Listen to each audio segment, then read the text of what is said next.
Hi guys! Welcome to my mini vlog dito sa mini church.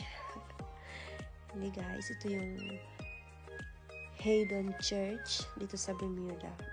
Isa daw ito sa pinakamaliit na church dito. So, gusto ko sanang pumasok guys, kaya lang sarado. So, tara. Ikutin na lang natin dito. Ito pala yung yung smallest church dito sa Bermuda. Tapos park. Tapos makita mo yung dagat dun sa gilid. Ayan guys. Yan lang. Thank you for watching. Bye!